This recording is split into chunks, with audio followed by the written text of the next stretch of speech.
Kukunin to ni Mrs. dito, papunta na raw siya. Iwan ko na lang. Okay. So, mga biniling paintings yun, no, sa Mandawi Foam, yung Mandawi to Foam na store.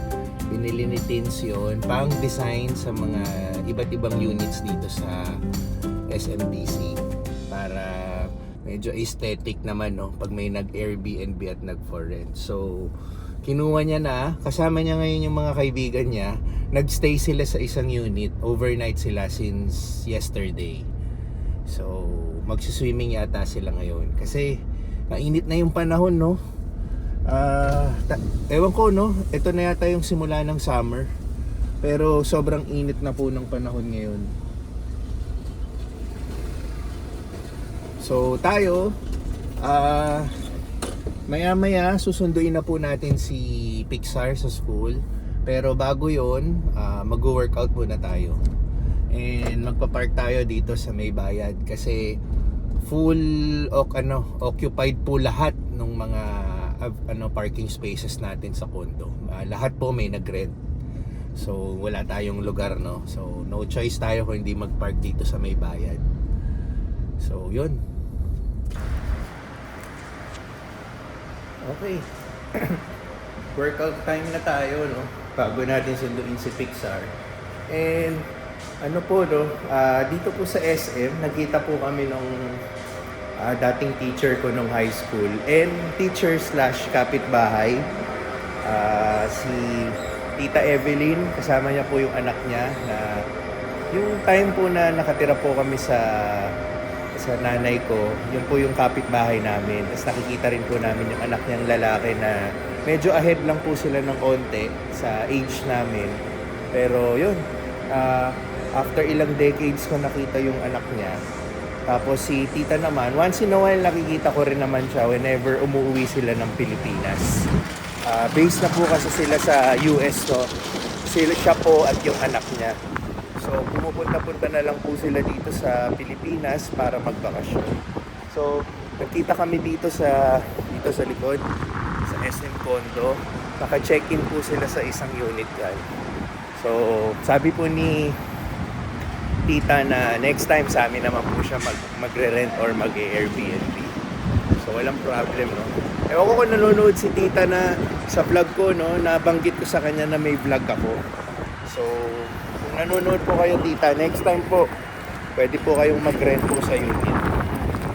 So workout muna tayo. Tingnan natin yung susi.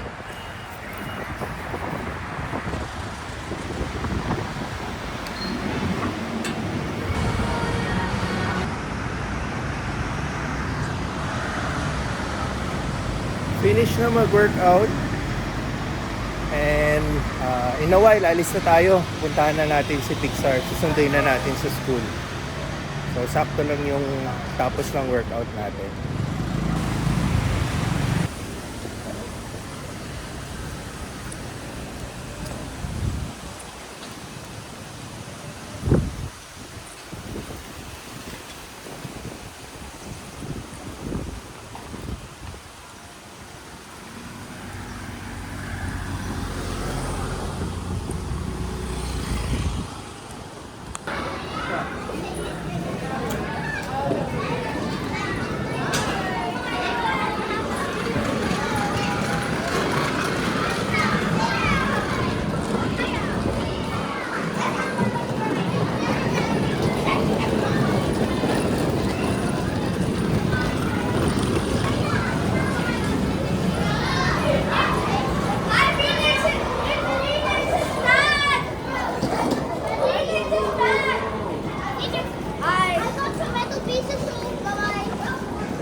Okay.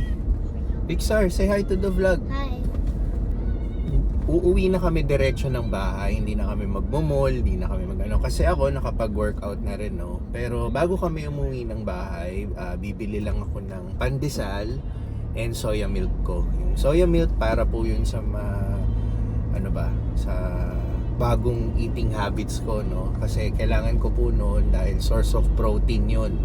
Dahil nag-workout po ako, since nagbawas na po ako ng mga meals ko in a day, yun po yung i-replace natin, yung pag-inom ng soya milk, and later kakain ako ng oatmeal, no? Yun, pampababa rin ng ano yun, ng cholesterol and good source of fiber, di ba? Dami kong natututunan ngayon. So, yun, pupunta tayo ng BF Resort. Doon tayo bibili ng soya milk. And doon na rin ako bibili ng pandesal. Paborito namin ni Tinsel yung pandesal doon sa Balay. Balay ba? Basta ganun. Nakalimutan ko na yung pangalan. Tignan natin mamaya. Nawala na sa isip ko yung name. It's Balay something eh. Pero sige, makikita ulit natin yun later. Kasi medyo matagal-tagal na since last bumili ako doon. So punta tayo doon. BF Resort tayo.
Are you going out?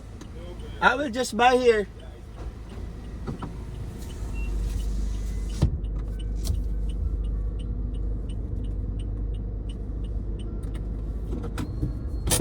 English yun.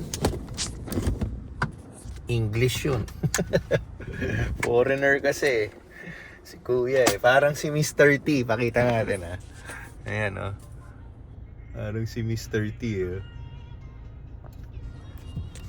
Diba? Pero mabait naman. No down, no. Pixar, we will buy pandesal. Okay. And soya.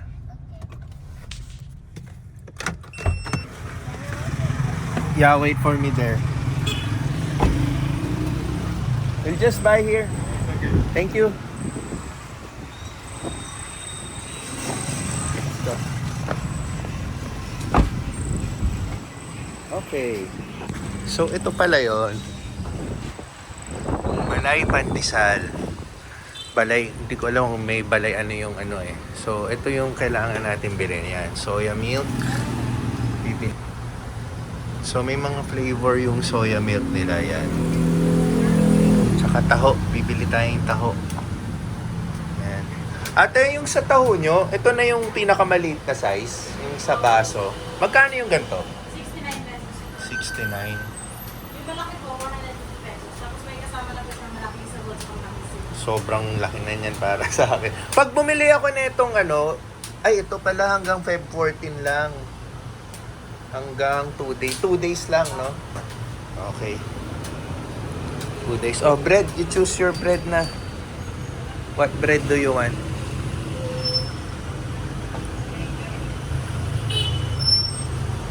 Ako, ito, cinnamon. Kunin natin tong cinnamon. Tapos kuha tayong taho. Taho. Sige, put it there. Kumuha ng cheese bread si Pixar. Kuha tayong 2 taho. At etos yung pandesal nyo. Ito ba yun? Malunggay? Meron kaming plain. Hindi, malunggay na lang. Mas maganda yung malunggay pandesal. Bigyan mo ako 10 piraso. 5 pesos each. Tapos soya milk tayo. 75.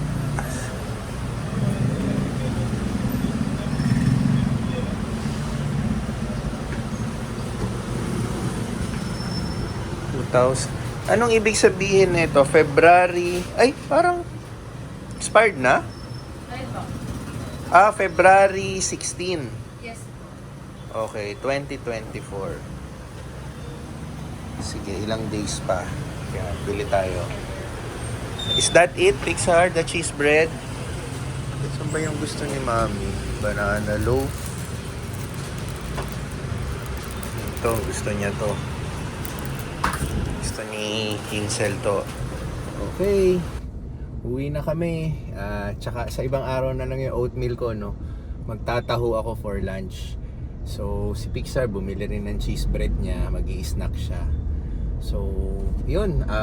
Naka-total kami ng 500 plus pesos sa mga nabili namin. May pandesal, may banana bread, may cheese bread, may cinnamon, may taho, may soya milk, di ba? 500 plus yun. Itong pag-switch ko ng eating habits ko, no, lalo na nagbawas ako ng 1 full meal na puro mamantika. Pinalitan natin ng mga ganyan, prutas, minsan gulay. Ito ngayon, magsosoya tayo. Napansin ko, nakakatipid din kami, no? Kasi pag kami ni Pixar, naisipan namin mag-McDonald's or mag-South Mall, bibili kami ng, let's say, milk tea ko, candies niya, hamburger. Inaabot din kami ng 400 to 500 pesos, no? Tapos, isang kainan lang namin lahat yun. Ngayon, since binawasan na natin yun, ito yung pinalit natin. Tapos, yung pinalit pa natin, ilang araw na stock din natin, no? So, tatagal siya ng 2 to 3 days yung stock natin. So, nakatipid na tayo. Tapos, nakabawas pa ako ng mga fast food na kainan. At, somewhat healthy pa yung kinakain natin. So, naging positive yung naging chain reaction ba na kumakain na tayo ng healthy, nakabawas na tayo para mapababa yung cholesterol natin. At the same time, nakatipid din tayo sa gastusin, no? So, yun, ito. Pagkasama ko sa SM, papabili ng candy yan. At least naiwasan natin, no? Though, kaya naman nating kontrolin, no? Discretion pa rin natin magulang kung ibibili natin siya or not. Pero yun, uwi na tayo. Medyo nagugutom na ako. Sobra-sobra na rin yung pagpa-fasting ko. Yung pa pala, kasama pa pala, hindi ko pa rin tinanggal pa rin yung pagpa-fasting ko. Everyday pa rin, intermittent fasting tayo. So, okay na okay. Okay. Ayan na, merienda time na. Ito na yung cheese bread niya. Tapos nagpapabili siyang juice doon, di ko binilan. Kasi meron pa siya neto. Ito yung binili namin sa SM nung isang araw. Right? Still love juice? Oh, ayan. Tapos tayo, pinrepare na natin yung lunch natin. Itong taho, yan, syrup, yung sago. And then ito, nag-slice tayo ng banana bread. Di ba bumili tayong banana bread? So, yan. Timplahan natin itong taho.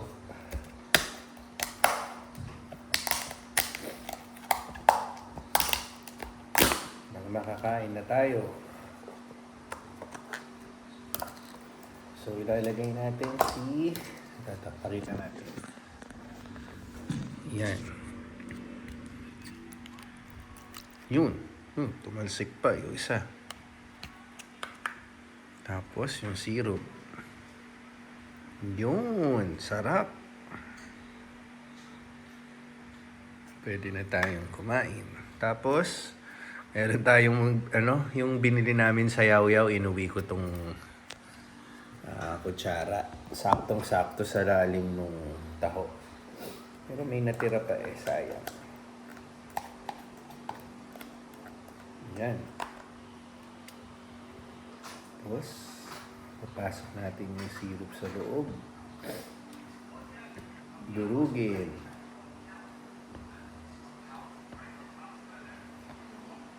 Yan. May nakalagay dito, February 14, 2024. So, 2 days nga siya. Tama yung sinabi ni ate. 2 days siyang kailangan i-consume na in 2 days. Yan.